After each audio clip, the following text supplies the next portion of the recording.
সুলেখা রান্নাঘরে। তা দেখুন এখন সজনে শাক পাওয়া যাচ্ছে বাজারে খুবই। তা আমরা কলকাতায় দেখো এগুলো কিনে নিয়ে আসতে হয়, দেশে থাকলে তো গাছে পালায় পাওয়া যায়। তা এইখানে দেখো 10 টাকার মতো নিয়ে এসছে। তা আমি ছোলার ডাল দিয়ে করছি। তা কিভাবে করছি আপনারা রান্নাটা পুরোটা দেখুন। আর ছোলার ডালটা দেখো ভিজিয়ে রাখলে, সময় থাকলে হাতে ভিজিয়ে রাখা যায়, কিন্তু সময় নেই। তা আমি এটা ভালো করে ধুয়ে পরিষ্কার করে একটা সিটি মেরে নেবো। পাতাগুলোকে দেখো এইভাবে নেবো ছাড়িয়ে। এগুলো খেলে খুবই উপকার। আর দেখবে এইভাবে করলে বাচ্চারা খাবে। ভাজা করলে তো ভালো লাগে সেটা, কিন্তু এই ছোলার ডাল দিয়ে করা কিংবা যে কোনো মুসুরির ডাল কিংবা মুগ ডাল দিয়েও করতে পারো জিনিসটা। তো দেখো সবগুলো এইভাবে আমি পাতাগুলোকে ছাড়িয়ে নিলাম, আর সময় বেশিক্ষণ লাগে না। ডালটাকে দেখো আমি ধুয়ে পরিষ্কার করে নিচ্ছি। ডালটাকে প্রথম আমি দুটো সিটি মেরে নেব। আন্দাজ মতন জলটা দিয়ে দিচ্ছি, একটু নুন দিয়ে দেবো। এবার ডালটা যেরকম মানুষ, যার যতটা মানুষ সেইভাবে পরিমাণটা নেবে। আমি এখানে নিয়েছি 150 গ্রামের মতন ছোলার ডাল। শাকগুলো দেখো ধুয়ে পরিষ্কার করে নিয়েছি, আর ওইদিকে ডালটা সিদ্ধ হচ্ছে। এই শাকটা কাটার কোনো প্রয়োজন নেই, একদম দেখতে ভালোভাবে সিদ্ধ হয়ে যাবে। কড়াইটা দেখো আমি বসিয়ে দিয়েছি, ডালটা ওইদিকে সিদ্ধ হয়ে গেছে আর কড়াটা গরম হয়ে গেছে। অল্প একটু জল দিয়ে দিচ্ছি। জলের মধ্যে শাকগুলো সব আমি দিয়ে দেবো।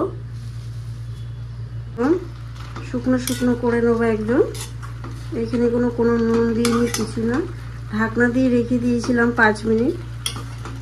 তো মোটামুটি এটা জল দিয়ে 10 সেকেন্ড। দেখো জলটা এতটা আছে। এবার আমি গ্যাসটাকে বন্ধ করে দেবো। দেখো শাকটা পুরো ঠান্ডা হয়ে গেছে। তো আমি শিলে একবার করে একটু বেটে নেবো।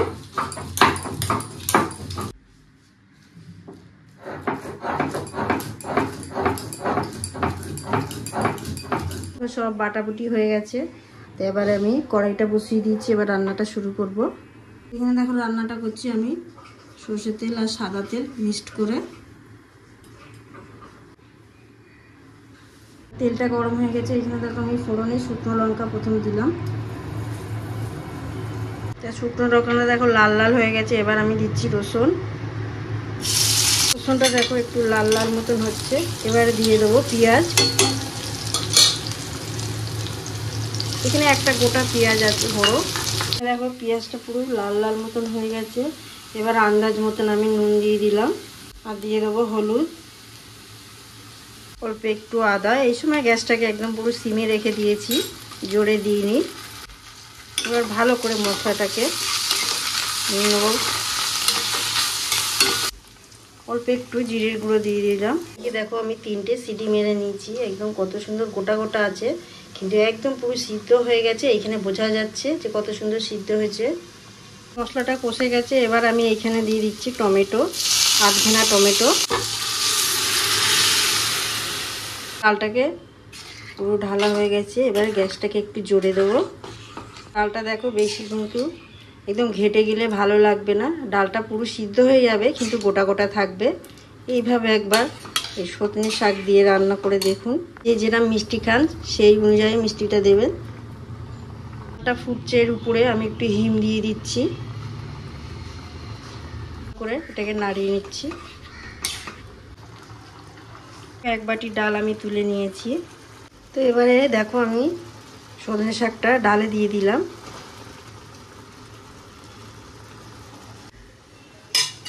ডালটা দেখো পুরো একদম জোরে দিয়ে একদম শুকনো শুকনো করে নেবো এর সাথে।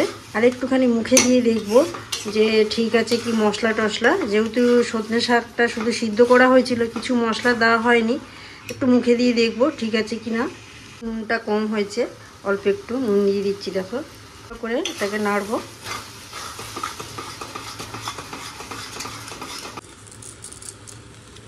এই ডালটা যে তুলে রেখেছিলাম, ডালে লঙ্কাগুলো ছিল, লঙ্কাগুলো আমি তুলে এইখানে দিয়ে দিচ্ছি।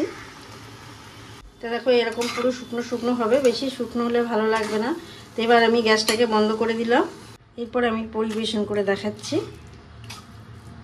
এইভাবে ডালটাকে আমি পরিবেশন করছি। দেখো পাতায় এইভাবে ছোলার ডাল দিয়ে পরিবেশন করুন, দেখবে। আর এইভাবে বানিয়ে ফেলুন।